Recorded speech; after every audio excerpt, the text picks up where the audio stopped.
दिवाली पर जिस तरह से पटाखे जलाए गए उससे मध्य प्रदेश के बड़े शहरों का मिजाज बिगड़ गया है। पटाखों की वजह से प्रदेश की हवा जहरीली हो गई है। आपको बता दें कि इंदौर और भोपाल जैसे बड़े शहरों की हवा ज्यादा नुकसानदेह हो गई है। भोपाल में रात में एयर क्वालिटी इंडेक्स 186 था, आज सुबह 206 पर था, जबकि एक दिन पहले अगर बात करें तो भोपाल का AQI यानी एयर क्वालिटी इंडेक्स 146 पर था, यानी 24 घंटे में 60 पॉइंट बढ़ गए। भोपाल के अलावा दूसरे बड़े शहरों की बात करें तो ग्वालियर में भी दिवाली पर की गई आतिशबाजी का असर हुआ है। ग्वालियर में एयर क्वालिटी इंडेक्स 150 पर पहुंचा है। जबलपुर में AQI 119 से 227 पहुंच गया और इंदौर में एयर क्वालिटी इंडेक्स 138 से 208 पर पहुंचा है। वहीं देवास में 126 से 212 हुआ है। और इसके अलावा बात करें मंडीदीप की तो मंडीदीप में एयर क्वालिटी इंडेक्स 142 से 201 पहुंचा है। सिंगरौली में 244 से 149 हुआ है, यानी यहां पर थोड़ा सा कम हुआ है। वहीं उज्जैन में 166 से 266 पर एयर क्वालिटी इंडेक्स रहा है।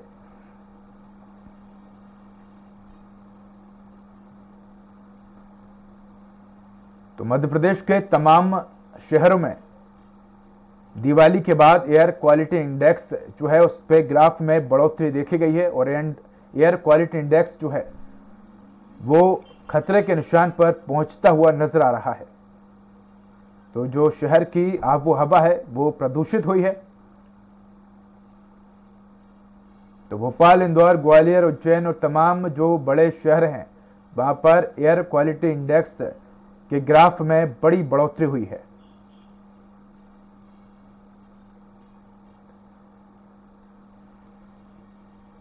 तो लगातार पॉल्यूशन, पटाखों के चलते एयर क्वालिटी इंडेक्स में बढ़ोतरी हुई है, यानी हवा की जो गुणवत्ता है और जो पॉल्यूशन है वो लगातार बढ़ा है।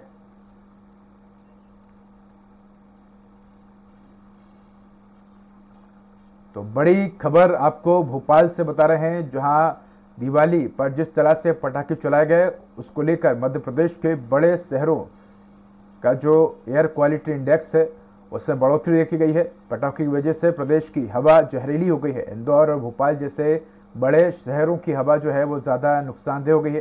भोपाल में रात में एयर क्वालिटी इंडेक्स 146 था और आज सुबह 206 दर्ज किया गया, जबकि एक दिन पहले तक भोपाल का एयर क्वालिटी इंडेक्स 146 पर था, यानी 24 घंटे में ही 60 पॉइंट बढ़ गए। वहीं भोपाल के अलावा दूसरे बड़े शहरों की बात करें तो ग्वालियर में भी दिवाली पर की गई आतिशबाजी के चलते बड़ा असर हुआ है। ग्वालियर में एयर क्वालिटी इंडेक्स 150 पर पहुंचा है। जबलपुर में AQI 119 से 227 पर पहुंचा है।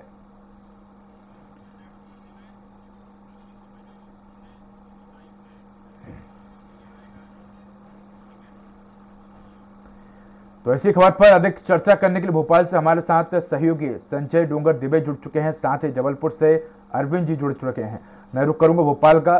संजय जी, अगर बात करें तो जिस तरह से दिवाली से पहले जो AQI था वो लगातार शहरों में जो था वो कम था। अगर बात करें मध्य प्रदेश के बड़े शहरों की तो 150 से नीचे था, लेकिन दिवाली के बाद हम देख रहे हैं कि अचानक से AQI में एक बड़ा अंतर देखने को मिला और AQI जो है वो बढ़कर 150 के ऊपर पहुंच गया है। बिल्कुल उदय, आपको बता दूं कि जो AQI है उसका साफ जो प्रदूषण नियंत्रण बोर्ड के अधिकारियों का और कर्मचारियों का कहना था कि जैसे ही दिवाली आती है तो कहीं ना कहीं पर्यावरण को नुकसान तो थोड़ा बहुत पहुंचता ही है। और अगर बात कर ले AQI की बढ़ ले या जो क्षेत्र की हवाओं की बात कर ले, जो हमें ऑक्सीजन और अन्य चीजें मिलती है जो हवाएं से मिलती है, उन चीजों की बात कर ले तो कहीं ना कहीं अब भोपाल के आसपास की बात करें तो भोपाल में प्रदूषण नियंत्रण बोर्ड के 6 सेंटर बने हुए हैं, जो 2 ऑनलाइन चलते हैं, 6 ऑफलाइन चलते हैं। अगर ऐसे देखा जाए तो पूरे भोपाल में इन 6 सेंटर की जो एक आज कंडीशन निकल के आई है AQI बढ़ने की बात करें तो 206 कहीं ना कहीं अपने आप पे एक खतरे के निशान पे आता हुआ ये इंडेक्स दिखा रहा है। और इससे हवा का रुख जरूर ये है कि आम जनों के स्वास्थ्य को लेकर इस पे असर देखने को मिलेगा। लेकिन अगर जैसे स्वास्थ्य जो प्रदूषण नियंत्रण बोर्ड के अधिकारी है उनका कहना है कि जैसे ही दिवाली के समय होता है तो क्योंकि बम फटाके फोड़े जाते हैं और इसके कारण काफी धुआं उठता है, धुएं के कारण क्योंकि उस बम में कई प्रकार के केमिकल्स भी होते हैं, उसका असर देखने को मिलता है। तो अब अगर जैसे ही ये दिवाली के फटाकों की हवा और ये खत्म होती है, इसकी धुआं खत्म होता है, उसके बाद ये गिरने लगता है। चाहे प्रदूषण नियंत्रण बोर्ड भी 6 घंटे शाम को 6 बजे से सुबह 6 बजे तक का इंडेक्स है और इसका परसेंटेज निकालता है। जी उदय। संजय, लौटूंगा मैं आपके पास। अरविंद जी, अगर बात करें तो जबलपुर का AQI भी देखें तो दिवाली से पहले 119 था, जो कि अब 227 के करीब पहुंच गया है। एक बड़ा अंतर यहां देखा जा रहा है AQI में।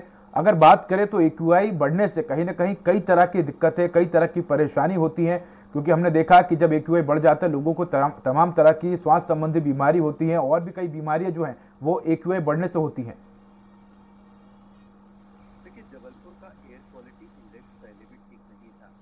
यहाँ पर यदि हम बात करें जी अरविंद जी, देखिए तो यहाँ पर दीपावली के पहले शाम को 6 बजे से जो एयर क्वालिटी इंडेक्स था वो 70 से 100 के बीच में था, यानी बेस्ट टू मॉडरेट था।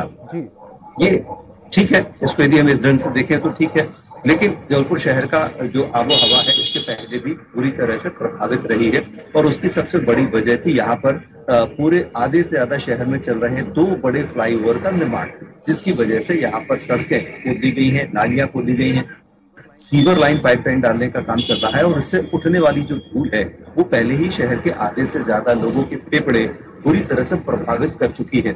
और कई बार लोगों ने आवाज उठाई कि जो निर्माण कार्य चल रहे हैं इससे उठने वाले धूल रोका जाए, पानी का छिड़काव नियमित रूप से किया जाए, लेकिन कहीं भी कोई सुनवाई नहीं हुई। तब प्रदूषण नियंत्रण बोर्ड ने कोई कारगर कदम नहीं उठाया थे और ना ही किसी तरह की वार्निंग दी थी। तब भी एयर क्वालिटी इंडेक्स जो है वो 200 के पार चला गया था। मालवीय चौक पर एक जो मेन चौराहा है जबलपुर का, वहां पर प्रदूषण नियंत्रण बोर्ड ने अपना बोर्ड लटकाया हुआ है जहां पर की एयर क्वालिटी इंडेक्स की ताजा जानकारी मिलती है। अभी इस वक्त वो एयर क्वालिटी इंडेक्स का जो बोर्ड है उस पर ताजा जानकारी यही बता रहा है कि 170 से 180 के बीच प्रति यूनिट अभी इस समय एयर क्वालिटी इंडेक्स शो कर रहा है, यानी कि अभी भी जो प्रदूषण है उसका स्तर कम नहीं हुआ। रही बात दीपावली की, तो हम और आप सब जानते हैं कि दीपावली पर जिस समय पटाखे चलते हैं रात के 12 बजे के आसपास और उसके बाद, तो फिर एयर क्वालिटी इंडेक्स की यूनिट बढ़ना स्वाभाविक है, प्रदूषण बढ़ना स्वाभाविक है। 227 का आंकड़ा छुआ था जबलपुर में कल रात को प्रदूषण का, तो जाहिर सी बात है कि स्तर तो बढ़ेगा। लेकिन यहाँ पर प्रदूषण नियंत्रण बोर्ड भी कटघरे में है कि जब 24 घंटे यहाँ पर जिस तरह से धूल उठती है, पर्यावरण को नुकसान पहुंच रहा है, शहर बर्बादी की कगार पर खड़ा है, तब उस वक्त प्रदूषण नियंत्रण बोर्ड ऐसे एयर क्वालिटी इंडेक्स जारी करके लोगों को, अधिकारियों को नहीं चेताता। जो जिम्मेदार अधिकारी है, जो विभाग है, उन्हें क्यों नहीं बोलता कि अब एयर क्वालिटी इंडेक्स जो है वो खराब, अब इसे सुधारने के लिए प्रयास किए जाए। ऐसा नहीं होता। जी जब अरविंद जी लौटूंगा मैं आपके पास। हमारे साथ डी शर्मा जुड़ चुके हैं, प्रदूषण बोर्ड कंट्रोल के अधिकारी हैं। शर्मा जी, आपको बहुत स्वागत है स्वराज एक्सप्रेस पर। जी नमस्कार। सर, हम बात करें एयर क्वालिटी इंडेक्स की तो हम देख रहे हैं कि दिवाली के बाद एयर क्वालिटी इंडेक्स में के ग्राफ में एक बड़ी बढ़ोतरी देखी गई है। हालांकि दिवाली के चलते ये माना जा रहा है कि एयर क्वालिटी इंडेक्स में बढ़ोतरी हुई है, लेकिन अगर हम आम दिन की भी बात करें तो हम देखते हैं कि एयर क्वालिटी इंडेक्स में बढ़ोतरी ही रहती, जो एक सामान्य जो एयर क्वालिटी इंडेक्स रहता है वहां तक नहीं पहुंच पा रहे हम। क्या कुछ कारण है इसके चलते? हाँ, देखिए, जो दिवाली के समय में तो अपेक्षा थी, क्योंकि वातावरण में एयर क्वालिटी इंडेक्स में परिवर्तन आता ही है पटाखे फूटने आदि से जी। और जो एक सामान्य सी स्थिति की बात करें यदि, तो जैसे अभी बारिश के बाद में वातावरण शुष्क होता जाता है जी। तो और खासकर सड़कों की स्थिति भी इस तरह से खराब है, तो उसके धूल उत्सर्जन और वाहन उत्सर्जन ये AQI में कंट्रीब्यूट करते हैं जी। और जो मात्रा अधिक दिखती है वो वाहनों की संख्या अधिक होने से भी आती है, और यदि वाहन प्रॉपरली PUC सर्टिफाइड रहे और सड़कें अच्छी रहे तो इस पे कमी आ सकती है जी। तो शर्मा जी, के वाकई में वाहनों की संख्या में कमी या इस तरह से नियंत्रण पाया जा सकता है? क्या इसके पीछे प्रशासन को कोई ठोस कदम नहीं उठाने चाहिए? क्योंकि हम अगर विदेशों की बात करें तो हम देखते हैं कि वहाँ प्रॉपर प्लानिंग होती है। अगर कोई कंस्ट्रक्शन का काम हो रहा है तो वहाँ परमिशन लेनी पड़ती है और ध्यान रखा जाता है कि जो धूल है वो इन्वायरमेंट में ना उड़े और जो मिट्टी है वो इन्वायरमेंट में ना जाए। लेकिन हम देखते हैं कि हमारे यहाँ इस ओर कोई ज्यादा ध्यान नहीं दिया जाता है। सिर्फ बोर्ड लगे होते हैं जिस पर एयर क्वालिटी इंडेक्स में ये दिखाया जाता है कि हवा कितनी स्वच्छ है, कितनी साफ है, लेकिन इसके अलावा किसी तरह के कोई कदम नहीं उठाए जा रहे हैं। हाँ, ये दरअसल इसीलिए लगाए गए हैं जिससे कि आम जनता को ये समझ में आए पहले की तुलना में आज वातावरण की क्या स्थिति है। आप मुझे ये बताइए, अगर आम जनता समझ भी गई तो वो करेगी क्या समझ के? हाँ नहीं, मैं उसी पे आ रहा हूँ आपकी बात का कि होता यह है कि जो शासकीय कार्यों के अंतर्गत सड़क निर्माण है आदि, ये तो एक है ही पार्ट इसमें जो इसको होना चाहिए, और वाहनों के उत्सर्जन में वाहन मालिकों को इस तरफ ध्यान देना चाहिए और नियमित रूप से पीयूसी चेक कराना चाहिए। तो ये दो मूल स्रोत हैं इसके। जी जी, ये प्रक्रिया अगर हम लोग फॉलो करते हैं जी तो एक हम अपनी सहभागिता भी बता पाएंगे और इससे जो है वातावरण शुद्ध हो सकेगा। जी शर्मा जी, लौटूंगा मैं आपके पास, हमारे से बने रहिए। हमारे साथ अरविंद जी भी जुड़े हैं। अरविंद जी, आपका भी कोई सवाल है तो आप पूछ सकते हैं, हमारे साथ शर्मा जी जुड़े हुए हैं। प्रदूषण नियंत्रण बोर्ड के पास क्या कोई ऐसे अधिकार हैं कि यदि सड़कों पर जाम लगता है जिसकी वजह से ज्यादा देर तक वाहन खड़े होकर वहां पर उत्सर्जन, कार्बन उत्सर्जन करते हैं, उन्हें रोकने के लिए संबंधित विभाग को दिशा निर्देश किए जा सके? ऐसे क्या आपके पास कोई दिशा निर्देश, आपके पास अधिकार है कि आप आरटीओ को, यातायात पुलिस को इस तरह के निर्देश दे सकें? नहीं, सुगम यातायात को बनाए रखने की जिम्मेदारी तो ट्रैफिक पुलिस के पास में और जिला प्रशासन और साथ ही साथ नगरीय जो लोकल सेल्फ गवर्नमेंट है उसके पास होती है। ये एक प्रकार का जो स्थिति निर्मित होती है जहाँ से प्रदूषण होता है, इस पे चर्चा करके इसको ठीक करने की बातें हमारे यहाँ होती हैं अनेकों मीटिंगों में, और लगातार चूंकि डेंसिटी बढ़ रही है, जनसंख्या भी बढ़ रही, तो जो पहले चौरस्ते अच्छे थे, बड़े थे, लेकिन आज की स्थिति में वहां पे भी कंजेशन होने लगा है। तो रीडिजाइनिंग आदि के संबंध में ये काफी दो विभागों के बीच की बात है जिसपे निर्णय करना चाहिए और इसको सुगम यातायात से ही निराकरण हो सकता है। सर, यहाँ पर एक सवाल और है मेरा, आप सुन पा रहे हैं मुझे? जी जी सर, मेरा एक सवाल एक और है यहाँ पर। हाँ बताइए। जब किसी शहर में कोई बड़ी प्लानिंग होती है तो वहां पर पीसीबी का भी तो काफी अहम रोल होता होगा। तो जब डिजाइनिंग की लिए तैयारियां वगैरह होती हैं तो उस समय पीसीबी अपने दिशा निर्देश पहले से क्यों नहीं जारी कर देता? उदाहरण के तौर पर जबलपुर को ही रख लूं। जबलपुर में 90% शहर में इस समय विकास के काम कर रहे हैं जो सरकारी है, सड़क निर्माण, फ्लाईओवर निर्माण, सीवर निर्माण, जलमल विकास योजना। उसके कारण आधे से ज्यादा शहर में खुदाई हुई है, धूल उड़ रही है, लोग बेदम होकर मर रहे हैं। तब पीसीबी क्या उसके पहले किसी तरह के दिशा निर्देश जारी नहीं कर पाता? नहीं, देखिए, मैं क्षेत्रीय कार्यालय भोपाल से संबंधित विभागों है ना, नहीं, मैं जो एक जनरल बात कर रहा हूँ, क्षेत्रीय कार्यालय जबलपुर अलग क्षेत्र में आता है, मैं रीजनल ऑफिस भोपाल से संबंध रखता हूँ। लेकिन मूल रूप से जो आप बात कर रहे हैं, एक विभाग की मर्यादा के अंतर्गत उसके नियमों के अंदर कार्रवाई करने का प्रावधान होता है, लेकिन ये जो स्थिति है इस पे नियंत्रण निश्चित होना चाहिए। मूल मुद्दा है प्रदूषण नियंत्रण। अगर शहर के अंदर होता है तो वो जो संबंधित विभाग हैं उनके बीच में सामंजस्य होकर शर्मा जी, आपसे जानना चाहूंगा, अभी तक प्रदूषण कंट्रोल बोर्ड ने ऐसे कौन से कदम उठाए जिसके चलते प्रदूषण में गिरावट आ रही है? कौन से प्रदूषण? मतलब जो हमारे एयर क्वालिटी इंडेक्स की बात कर रहे हैं सर हम।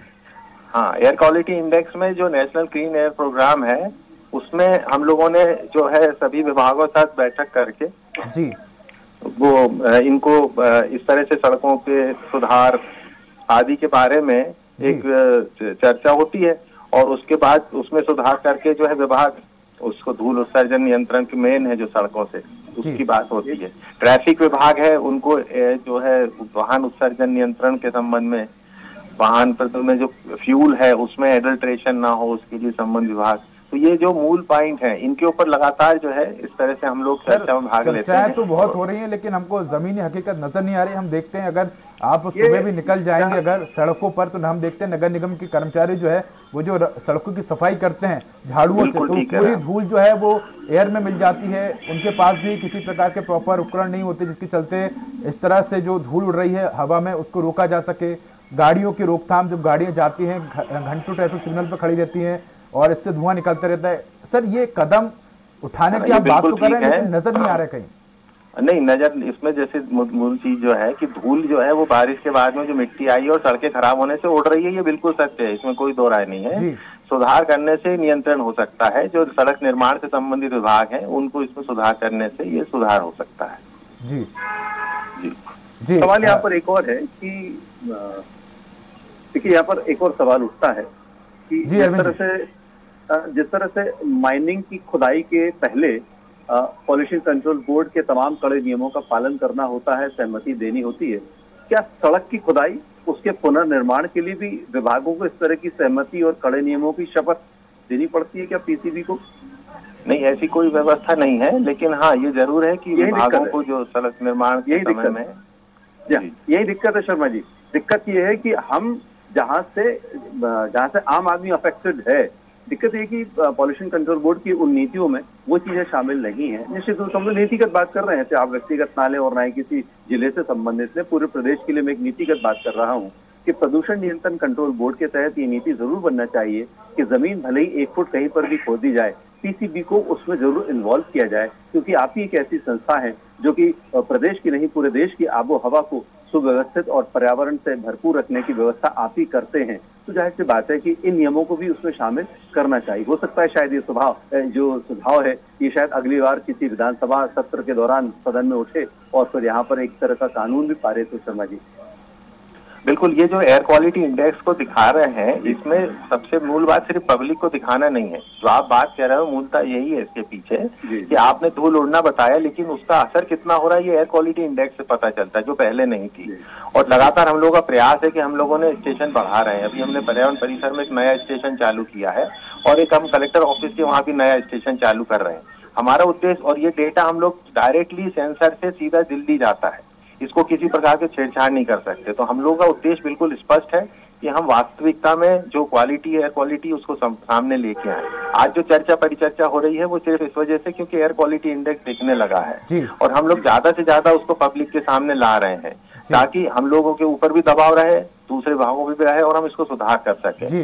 इसमें किसी भी प्रकार से हम लोगों का प्रयास यही है कि एयर क्वालिटी में सुधार हो, वो किसी तरह से भी हमारी जो नियमित दिनचर्या है उसमें इस पर का ध्यान रखा जाए।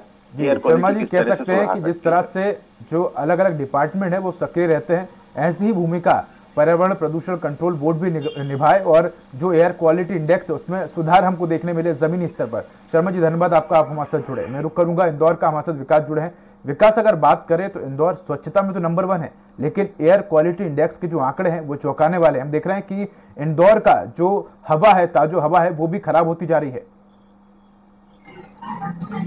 निश्चित रूप से दीपावली पर्व को लेकर जो पटाखे फूटे हैं उसके बाद इंदौर की जो एयर क्वालिटी है उसमें कहीं ना कहीं प्रदूषण ज्यादा पाया गया है। 208 AQI तक जो है इंदौर की वायु प्रदूषण पाया गया है। लेकिन अगर बात की जाए तो स्वच्छता के साथ साथ जैसे स्वच्छता में छठी बार इंदौर नंबर 1 आया था, तो वायु प्रदूषण को लेकर भी कई मांगे उठी थी। इंदौर महापौर जो है उन्होंने जो पर्यावरण को लेकर कहीं ना कहीं सुझाव दिए थे और उसको लेकर ट्रैफिक सबसे बड़ी जो दिक्कत है प्रदेश की आर्थिक राजधानी इंदौर की, ट्रैफिक के कारण जो इंदौर का जो वायु प्रदूषण है वो लगातार बढ़ता हो जाता है। लगातार देखने में आता है रोजाना की भीड़ भाड़ वाले इलाकों के अंदर जो ट्रैफिक जाम हो जाते हैं, कई जो गाड़ियां हैं वह कहीं ना कहीं धुआं छोड़ते हुए नजर आती है। इसकी जांच जो नहीं होती है, तो इसको लेकर एक बैठक का आयोजन भी किया गया था और उसमें किया गया था कि सभी गाड़ियों को जो है कहीं ना कहीं गाड़ियों की जो जांच है वह कहीं ना कहीं ट्रैफिक पुलिस द्वारा लगातार करवाई जाए। वहीं अगर बात की जाए तो वायु सुधार को लेकर इंदौर के अंदर कई प्रयत्न हुए, जिससे सावेर रोड में 100 से ज्यादा जो फैक्ट्रियां थी जो जहरीला धुआं उगलती थी उसे कहीं ना कहीं बंद कर दिया गया। तो एयर क्वालिटी को लेकर स्वच्छता के साथ साथ इंदौर में वायु प्रदूषण को लेकर भी जागरूकता लगातार चलाई जा रही है। जैसा कि अलग अलग जगह स्टेशन बनाए गए, इंदौर के अंदर 10 जगह जो है स्टेशन बने हुए हैं और 10 के उसमें दिखाया जाता है कि इंदौर की जो आबरो हवा है वह कैसी है। अगर बात की जाए तो दीपावली पर्व को लेकर पटाखे जो है इस बार ज्यादा फूटे थे, लगातार जो है उससे प्रदूषण बढ़ा है। लेकिन वायु सुधार को लेकर इंदौर के अंदर जो अधिकारी हैं, जनप्रतिनिधि हैं, शहर के लोग हैं, लगातार जागृत है और लगातार इसके पीछे कदम ताल की जा रही है। जी विकास, लौटूंगा मैं आपके पास, रुक करूंगा अरविंद जी का। अरविंद जी, अगर बात करें तो मौसम का भी फर्क पड़ता है AQI पे, क्योंकि हम देखते हैं कि जब गर्मी होती है उस समय धूल मिट्टी ज्यादा उड़ती है और AQI जो है उसमें परिवर्तन दिखता है देखने को। लेकिन हम जब देखते हैं कि बारिश आती है तो जो धूल भरे कण होते हैं वो जमीन पे बैठ जाते हैं और एयर क्वालिटी इंडेक्स में सुधार देखने को भी मिलता है। देखिए, न केवल बारिश बल्कि जब ठंड का मौसम होता है और जिस समय कोहरा और जिस समय यहाँ पर नमी, उसका भी काफी असर होता है और उस वक्त भी थोड़ा सा हमारे पास जो वातावरण है वो काफी अच्छा हो जाता है। एयर क्वालिटी इंडेक्स में किसी तरह की कोई खराबी नहीं होती है। यदि हम बहुत ज्यादा फोर्थ पोजीशन पर भी हों, जिसको कि हम अनहेल्दी कहते हैं, वहां से हम पुअर पर आ जाते हैं, पुअर से नीचे गिरते हुए मॉडरेट और फिर बेस्ट पर आ जाते हैं, यानी 0 से 50 यूनिट तक का जो पॉल्यूशन है वो रहता है। तो इस तरह से देखिए थोड़ा सा मौसम का फर्क निश्चित रूप से पड़ता है, लेकिन निश्चित रूप से हमको सबको जागरूक होना चाहिए, जनता को जागरूक होना चाहिए, और जो संबंधित दूसरे विभाग हैं, पॉल्यूशन कंट्रोल बोर्ड तो एक सिंपल एक सलाहकार समिति जैसा एक बोर्ड है जो सिर्फ सलाह दे सकता, बहुत ज्यादा कुछ नहीं कर सकता, उनके पास पावर्स नहीं होते, लेकिन जो दूसरे विभाग हैं उन्हें सोचना कह सकते हैं कि सभी का सहयोग से, अरविंद जी, सभी के सहयोग से एयर क्वालिटी इंडेक्स में सुधार किया जा सकता है, किसी एक व्यक्ति या एक विभाग के सहयोग से ये काम पूरा नहीं किया जा सकता। अरविंद जी धन्यवाद, आप हमारे साथ जुड़े, साथ ही हमारे साथ सहयोगी विकास जुड़े। विकास आपको भी धन्यवाद, और भोपाल से हमारे सहयोगी अरविंद जी जुड़े, संजय जी जुड़े, संजय जी आपको भी धन्यवाद।